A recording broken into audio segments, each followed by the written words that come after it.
vont avaler.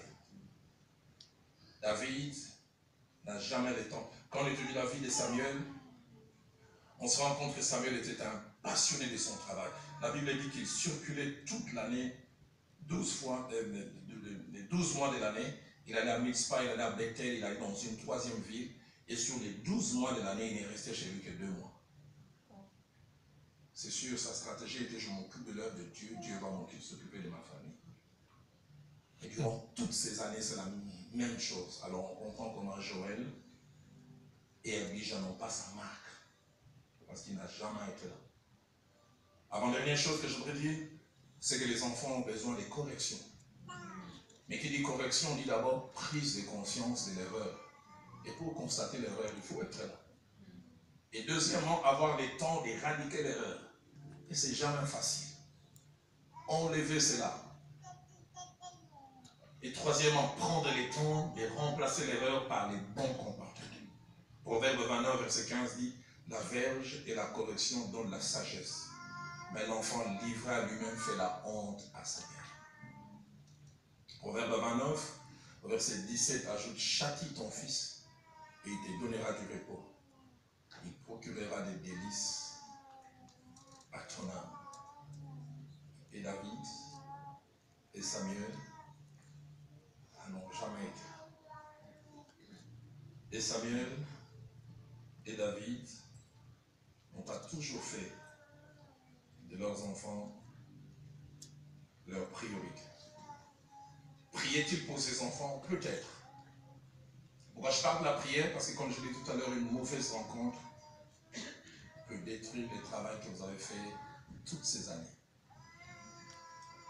Mon pasteur, le fait Jacques-André Vernon, me met un jour en contact avec un de ses amis, un Américain, qui nous relate l'histoire de leur deuxième fille, qui a grandi à l'église, à l'école du dimanche. Et puis avec l'adolescence, à 15 ans, cette petite décide de quitter la maison. Elle a fait une sorte de fugue. Durant 9 mois, introuvable. Et dit: un jour, nous ouvrons la télé, nous voyons un groupe de rock'n'roll en train de jouer. Notre fille est parmi les groupes, habillée indécemment. Il dit: quelle douleur, quelle honte. Et j'insiste, ça n'arrive pas aux autres. Souvent, nous pensons que ça n'arrive qu'aux autres. Et cet homme nous relatait en pleurant. Il a dit: nous prions déjà pour nos enfants. Mais durant les 9 mois qui ont suivi, il s'est passé jamais un jour sans que mon épouse et moi on se tienne la main dans la main pour prier. Je voudrais dire ce soir, là, tout a joué, la prière réussie. Amen. Ils ont dit un soir, du 9e mois, alors qu'ils étaient dans leur culte familial, ils entendent à la porte quelqu'un toquer. Et dès que le petit frère est allé ouvrir, c'est leur soeur qui revenait, les cheveux déflés, elle sentait mauvais, les ongles très sales. Il dit: papa et maman, je vous demande pardon. Et je reviens à la maison. J'aimerais servir le Dieu que vous m'avez appris depuis ma jeunesse. Ils m'ont serré dans leurs bras, ils se sont mis à pleurer. Et puis après, papa a demandé qu'est-ce qui s'est passé. Elle a relaté comment elle avait rejoint ce groupe rock'n'roll et à chaque grand concert, on choisissait 10 jeunes filles qui avaient la possibilité, après les concerts, de se retrouver en coulisses avec, entre guillemets, leurs idoles. Et c'était les rêves de toutes ces filles groupées. Il a dit: après avoir raté au moins 7 fois, la 8e fois, elle avait été choisie. On a mis une sorte de sceau à sa main gauche, qui était la possibilité de dire: je fais partie des privilégiés. La jeune fille dira même à ses parents: les concerts ne m'intéressaient pas. J'attendais que ça finisse vite. Et je me retrouve en coulisses avec les autres. Mais dès les concerts finis, elle courait. Et juste quand elle voulait rentrer, à une première barrière, c'est les gardes. Elle a montré sa main, on lui a dit: tu peux passer. Mais elle ne savait pas qu'il y avait une deuxième barrière. C'était une vieille dame, assise, 80 ans, avec une boule de cristal.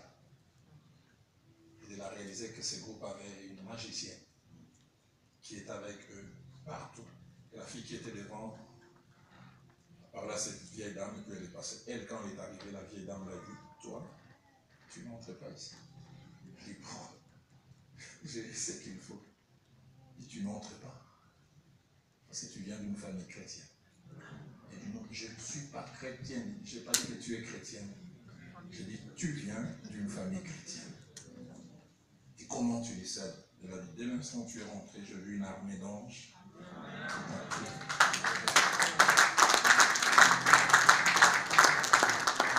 Ta place n'est pas ici. Je voulais dire aux parents ce soir, nos prières peuvent faire bien plus que nous pensons. Je voulais dire aux parents ce soir, personne ne priera pour vos enfants mieux que vous. Vous pouvez même les nommer intercesseurs en chef de vos enfants avec un salaire mirobolant. Mais je ne prierai pas avec le cœur comme vous le faites. Mais je voudrais aussi terminer en disant, réussir partout. Et échouer avec ses enfants. Quelle tragédie.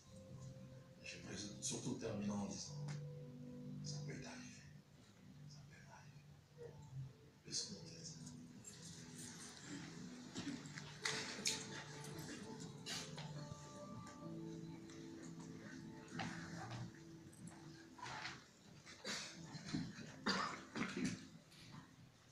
Je ne sais pas quel cantique va monter pour notre accompagner de personne.